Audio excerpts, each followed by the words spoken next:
Mardi 7 mars 2026, mesdames et messieurs, bonsoir et bienvenue dans Viva Info en version française. À la une de l'actualité de ce soir, la journée du 8 mars, demain, journée internationale des droits des femmes, sera célébrée. Et ce n'est pas un jour de fête, mais un moment pour rappeler à la société que les femmes ne sont ni objets ni outils, mais des êtres humains dotés de droits, de responsabilités et d'une valeur essentielle. C'est également l'occasion de mettre en avant ces femmes courageuses qui travaillent souvent dans l'ombre et qui luttent pour leur liberté et leur indépendance. Reportage. Elle s'appelle Raswarman Lantnien. C'est une femme vivant avec un handicap visuel. Autrement dit, elle est aveugle. Elle exerce pourtant le métier d'enseignante. Selon elle, son quotidien ne lui pose pas de grandes difficultés lorsque la société est consciente de son handicap. Elle parvient à subvenir à ses besoins en accomplissant dignement ses activités quotidiennes. Elle ne se considère pas du tout comme un problème, mais plutôt comme une solution.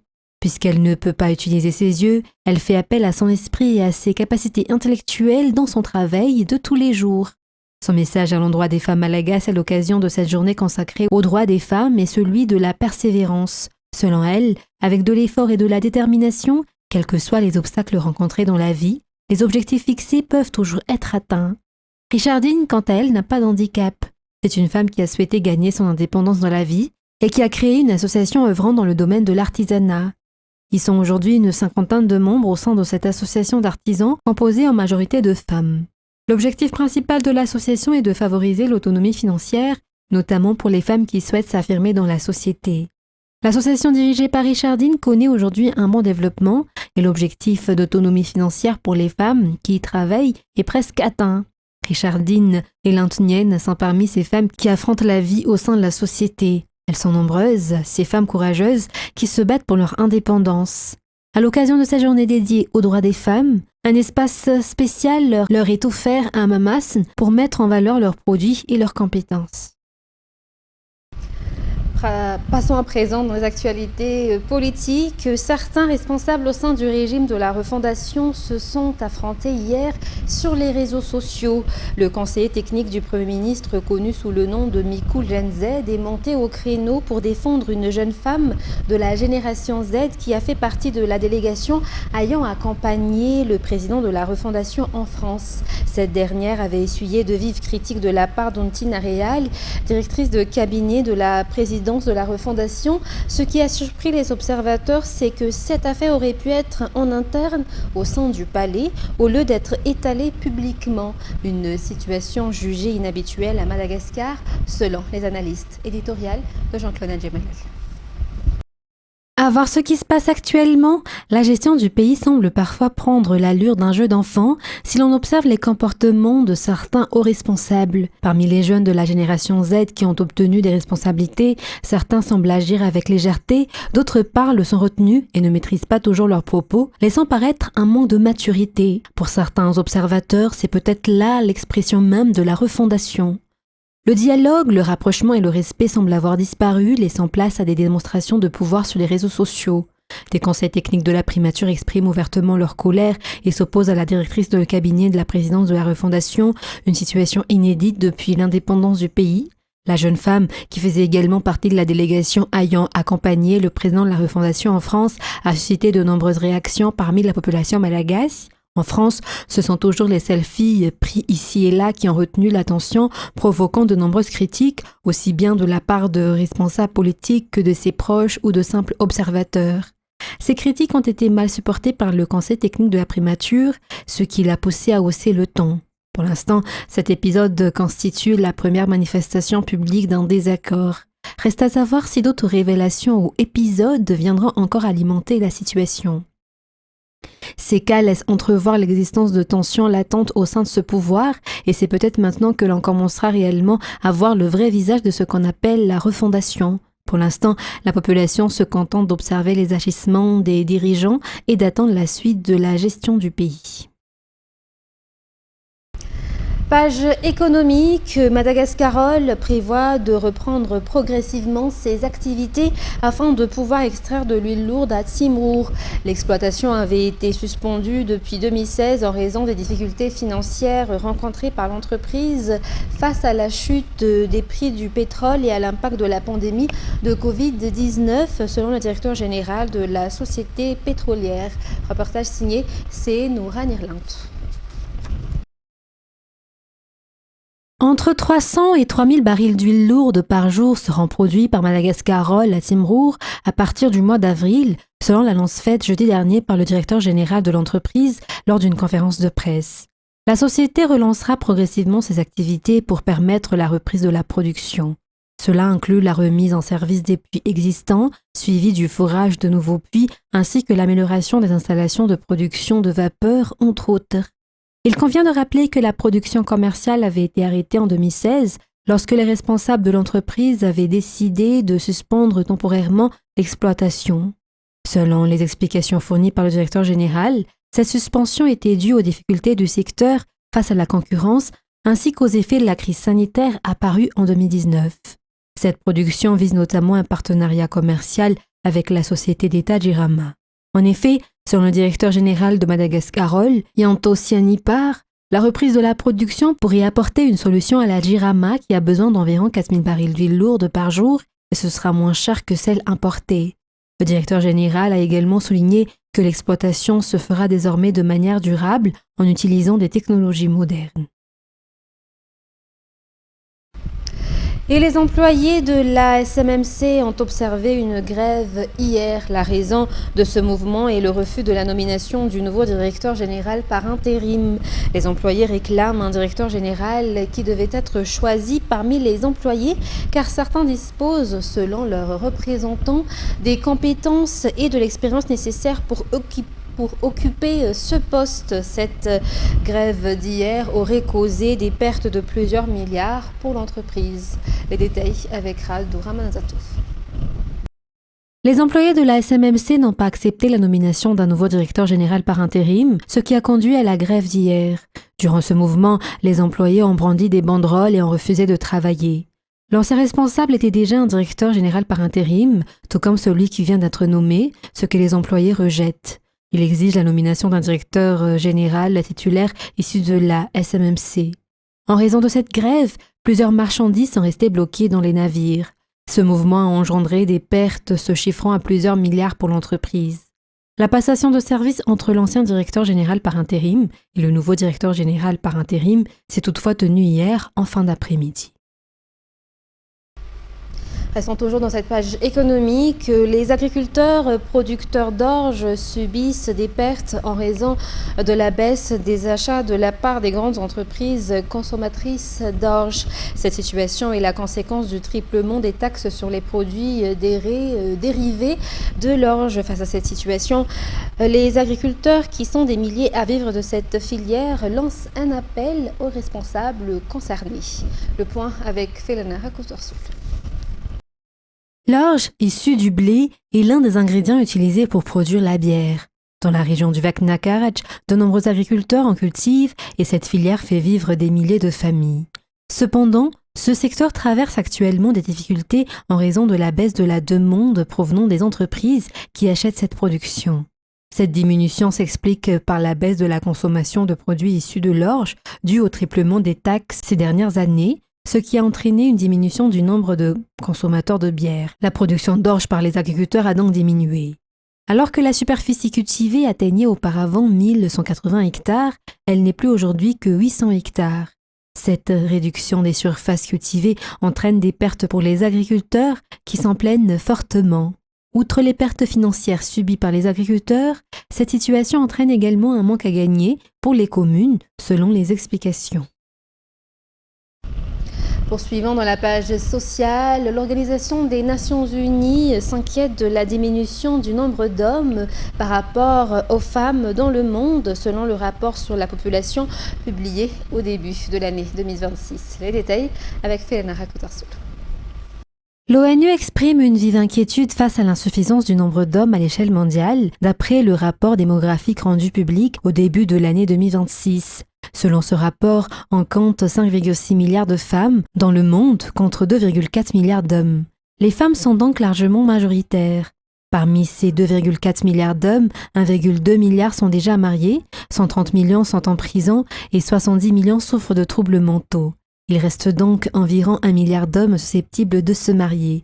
Parmi eux, 50% sont sans emploi, 3% ne se marient pas avec des femmes, c'est-à-dire des homosexuels, 5% sont prêtres catholiques, 10% sont des proches aux membres de la famille et 32% ont plus de 66 ans.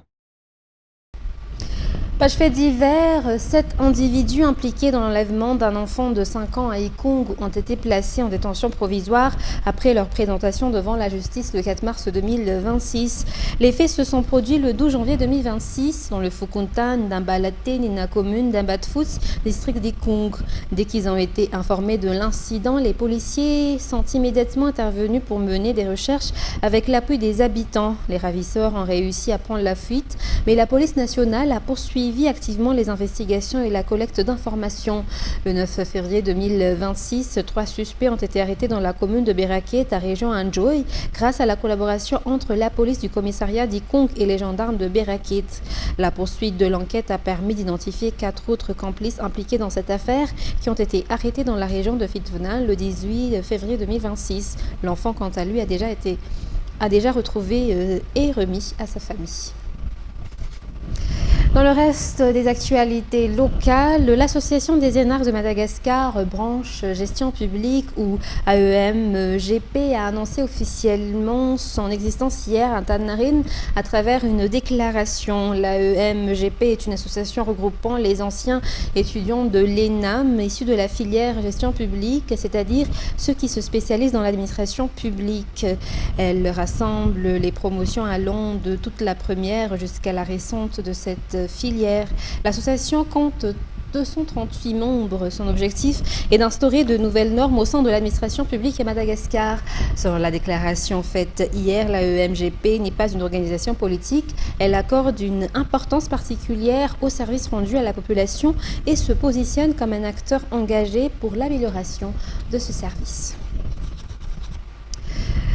Quelques mots sur la situation de l'épidémie Mpox à Madagascar. 15 cas confirmés de Mpox ont été enregistrés le jeudi 5 mars selon justement le rapport publié hier par le ministère de la Santé publique. Parmi ces cas confirmés, 6 ont été détectés à Madzang. Un cas confirmé a été recensé respectivement à Antananarivo Avarajan, Ambojachim, Mandout et Fianarantsoa. 3 cas ont été signalés à Antananarivo Antsimjan, tandis que 2 cas confirmés ont été enregistrés dans la ville d'Antananarivo. Toujours selon les données du ministère de la Santé publique, 3 cas suspects ont été recensés au cours de cette journée du 5 mars. Au total, 1122 cas suspects de Mpox ont été enregistrés dans le pays jusqu'au 5 mars, dont 507 cas confirmés. Le nombre de décès dus à cette épidémie reste pour l'instant à 1. Par ailleurs, 349 personnes atteintes de la maladie ont déjà été déclarées guéries. Et une bien triste nouvelle pour la station Viva. Ranjanal Manananza Ratiwar, a connu sous le nom de Nalranji, ancien employé de la télévision Viva, est décédé le mercredi 4 mars à la suite d'un accident de la circulation à l'âge de 29 ans. Il laisse derrière lui une veuve et un enfant. Technicien polyvalent, Ranjanal Manananza Ratiwar, Nadine Nalranji, était connu de beaucoup pour son professionnalisme. Au sein de la télévision Viva, il avait occupé les fonctions de cadreur, de réalisateur d'images ainsi que de technicien de diffusion. Il était également reconnu comme une personne simple, dotée d'un bon relationnel avec tout le monde. En plus de ses responsabilités au sein de Viva, de nombreux artistes et professionnels des médias avaient déjà collaboré avec le disparu. L'ensemble de ses collègues de la télévision Viva adressent leurs sincères condoléances et expriment leur profonde compassion à sa famille et à ses proches. Selon le programme établi, il a été inhumé aujourd'hui dans le caveau familial un Buchumbi Avan après un culte à l'église FPVM d'Antananjan ou Impanjan.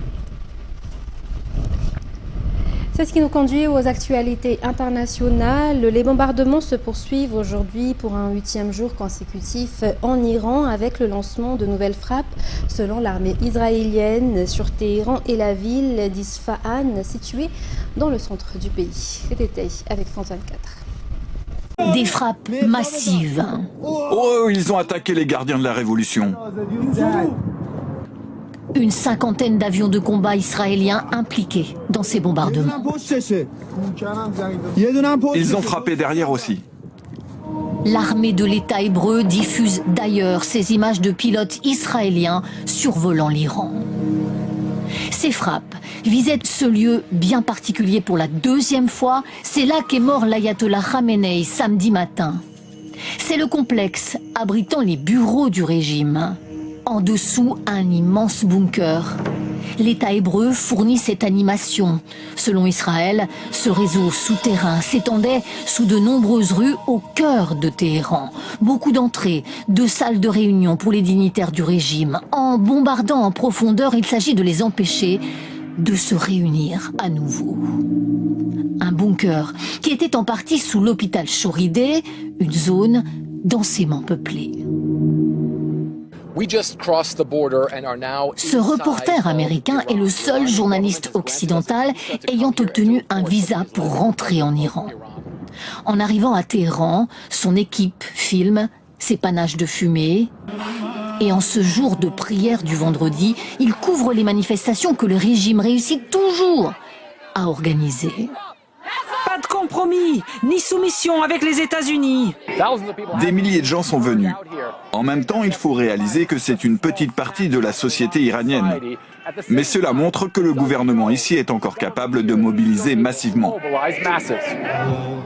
Une immense foule qui ose sortir alors que la nuit dernière a été terrible. L'un de nos contacts filme ces bombardements. Terrorisé. Sa respiration est saccadée. Tout à coup, on a entendu les avions de chasse. Ils étaient vraiment à basse altitude. Ils ont frappé juste à côté de chez nous. Ça a duré 5 ou 10 minutes. Il y a au moins 30 missiles. On n'a jamais vu de telles attaques. C'est sans précédent. Une population de plus en plus terrorisée. Nous avons pu joindre un père de famille. Il nous raconte cette jeunesse et ses cris de joie à la mort de Khamenei. Des opposants qui réalisent aujourd'hui ce qu'est vraiment la guerre. Ils pensaient que la guerre, c'était comme un jeu vidéo. Et petit à petit, ils comprennent que soudain, une rue entière peut être détruite. L'armée israélienne dit avoir frappé 400 cibles en Iran. Ici, une frappe tout près de la centrale nucléaire de Boucher, dans le sud-ouest du pays. Toutes les heures, des frappes israéliennes ciblent dans le sud de Beyrouth, un scénario similaire à la dernière guerre entre Israël et le Hezbollah avec plus d'intensité, rapporte Joanne Boudin, envoyé spécial pour France 24 à Beyrouth. L'ordre d'évacuation a plongé la capitale libanaise dans le chaos. Tout s'est accéléré en 24 heures. Nombreux des réfugiés ont passé la nuit dehors dans le froid. Des habitants témoignent sur le micro de France 24. Les frappes sur la banlieue sud de Beyrouth ont lieu quasiment toutes les heures par rapport à la dernière guerre qui a opposé Israël et le Hezbollah. Cette fois-ci, le scénario semble se répéter, mais beaucoup plus vite et avec une intensité beaucoup plus importante. Les frappes auxquelles nous assistons sont réellement massives. Elles soulèvent de gigantesques champignons de poussière régulièrement au-dessus de ces 4 quartiers désignés comme cibles par l'armée israélienne, ce fief chiite et du Hezbollah qui est Dariyeh. Inédit aussi cet ordre d'évacuation qui a plongé soudainement la capitale libanaise dans le chaos. Cette banlieue sud où vivaient encore il y a 24 heures près de 800 000 personnes est maintenant une zone quasiment de mort sous le feu des bombes israéliennes et désormais il n'y a plus d'avertissement préalable.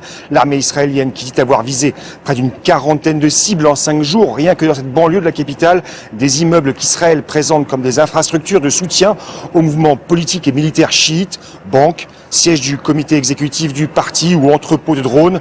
Mais tout s'est réellement accéléré en 24 heures. Les réfugiés de ces quartiers que nous avons rencontrés avec mes collègues Ashraf Abid et Catherine Neuristrent, nombre d'entre eux ont passé la nuit dehors dans des parcs, sur les hauteurs de la ville, se réchauffant autour de feux de camp improvisés. Il fait 5 degrés une fois la nuit tombée ici, sur la corniche de Beyrouth, ce lieu prisé des Beyrouthins, lieu de détente et de promenade. Se sont installées des familles sous des tentes, des abris de fortune où ils dorment dans leur voiture. Certains affichent des sympathies ouvertes pour le Hezbollah, alors que dans cette mosaïque confessionnelle qu'est le Liban, d'autres reprochent au mouvement chiite d'entraîner encore une fois le pays dans la guerre. Je vous propose d'écouter cette famille. On est parti de Daria parce qu'il y a des frappes. Tout d'un coup, ils ont commencé à nous bombarder. On a des enfants avec nous, ils ont eu peur. Donc on a décidé de venir ici. Les loyers sont très chers, 1 500 $ pour un appartement. Et on nous demande de payer en avance. Comme tu vois, on est ici et on dort dans notre voiture. Les filles savent pourquoi il y a cette guerre. Pourquoi il y a la guerre ? Il y a la guerre parce qu'Israël, c'est notre ennemi. On ne l'aime pas et personne ne nous soutient. Personne ne doit s'aligner avec eux. Voilà, c'est leur avis. Au moment où je me suis installée dans mon lit, ils ont commencé à bombarder. On a essayé de partir. On est arrivé ici à 6 h du matin à cause des embouteillages. On a aussi appris aujourd'hui que la FINUL, la force intérimaire des Nations Unies au Liban, avait été visée par des tirs de missiles. C'est le bataillon ghanéen qui a été touché, avec 2 soldats grièvement blessés. Oui, la FINUL, la Force internationale des Nations Unies au Liban, pour l'instant se refuse à toute attribution de l'origine de ces tirs. Une enquête est en cours. Ce qui est sûr, c'est que les casques bleus de la FINUL sont sous des tirs croisés. Leur situation est délicate. Le ravitaillement de ces hommes va commencer à être difficile. Il y a 10 000 soldats de la FINUL au sud Liban pour des opérations de surveillance de la frontière, pour de la formation de l'armée libanaise, pour des opérations de déminage. Ils sont en contact avec l'armée israélienne et l'armée libanaise. Ils constatent depuis 3 jours les incursions israélienne en territoire libanais, mais aussi les échanges de tirs du Hezbollah et de l'armée israélienne à travers la ligne bleue. Ils mènent des opérations d'évacuation de civils vulnérables. Ce sont aussi des témoins gênants. Un incident équivalent avait eu lieu en novembre 2024. Après enquête, il s'agissait d'un tir de roquette raté du Hezbollah, mais à l'époque, le Premier ministre israélien avait demandé aux casques bleus de se retirer de leur position 5 km plus au nord, quand l'armée israélienne avait commencé à prendre pied au Liban. Pas question de bouger, avait alors répondu le secrétaire général de l'ONU, Antonio Guterres. Ils sont ici depuis 1978 et ne bougeront pas. Même consigne a été rappelée par le chef de l'État, Emmanuel Macron. Le détachement de 700 soldats français de la FINUL poursuit, même dans ce contexte, sa mission. Et pour clore ce journal de ce soir, c'est un manque à gagner considérable pour l'économie du Venezuela, le torchage de gaz. Il consiste à brûler le gaz naturel émis lors de l'extraction du pétrole sans le valoriser. Un procédé massif dans le nord-est du pays, c'est ce que déplorent nos observateurs. Une émission sur France 24 qui souligne aussi l'impact de cette pratique pour l'environnement et la santé. Voici le Venezuela vu par satellite de nuit. Dans le nord-ouest, les points lumineux correspondent à plusieurs grandes villes, dont la capitale, Caracas. Mais à l'est, cette grosse tache lumineuse montre autre chose. Il s'agit de la lumière émise par le torchage de gaz dans l'état de Monagas. Le torchage, c'est le fait de brûler le gaz naturel qui est émis lors de l'extraction du pétrole, mais sans le valoriser. Ce gaz est donc gâché et cela représente une perte de revenus pour le Venezuela, en plus d'être une pratique nuisible pour l'environnement et la santé. Cette situation s'explique notamment par un manque d'investissement dans les équipements, selon un ancien de PDVSA, l'entreprise pétrolière publique du Venezuela. Il avait dû la quitter en 2003 lors d'une vague de licenciements sans précédent. Lo que pasa es que el gas cuando sale con el petróleo necesitan unos equipos para tomarlo, para almacenarlo, limpiarlo, separar los líquidos de los gases, etc. Si lo logras recoger bien, lo puedes usar en las industrias, en las casas. Además también lo usas para inyectarlo en los pozos de petróleo porque eso aumenta la presión del pozo. Después de que nosotros salimos de la compañía en el año 2003, la compañía comenzó a declinar técnicamente. No hicieron inversiones en recoger el gas. De hecho, si no lo puedes procesar, tienes que quemarlo. Los problemas que ahora es que hay muy poca información sobre petróleos de Venezuela. Puede ser que se esté quemando un 50%. Es un estimado que yo hago. Et si le gaz doit être brûlé, c'est que sinon, il existe un risque d'explosion. Si l'on considère le volume total de gaz brûlé, le Venezuela est le 5e pays en matière de torchage. Mais il est le 2e au monde en volume de gaz torché par baril de pétrole extrait. Dans l'état vénézuélien de Monagas, où le torchage est particulièrement important, notre rédaction a repéré plus de 40 torchères en 2025, comme celle-ci. Notre observateur vit à Maturín, la capitale de cet état. El ruido que hace el mechurrio es característico, es un soplete. Imagínate el sonido de un quemador de 2 metros de diámetro. En el día lo que ves son las candelas nada más, pero en la noche hay un resplandor amarillo en el cielo y son los mechurrios que están a 30 kilómetros de aquí. Lo que estás viendo de lejos es un incendio. Controlado, pero es un incendio lo que estás viendo en el cielo. Après l'enlèvement de Nicolás Maduro début janvier, le gouvernement vénézuélien a approuvé une réforme de sa loi sur les hydrocarbures et les États-Unis ont levé un certain nombre de sanctions. Cela pourrait permettre la modernisation du secteur et la diminution du torchage. En 2024, le torchage dans le monde aurait généré 389 millions de tonnes d'équivalent CO2. Au-delà de l'impact climatique, la santé des habitants peut être affectée. Il existe entre autres un risque accru de pathologies respiratoires. Point final à cette édition pour ce soir, mesdames et messieurs. Nous vous remercions de votre fidélité. Très bon suite de programme et très bonne soirée sur Viva. Au revoir.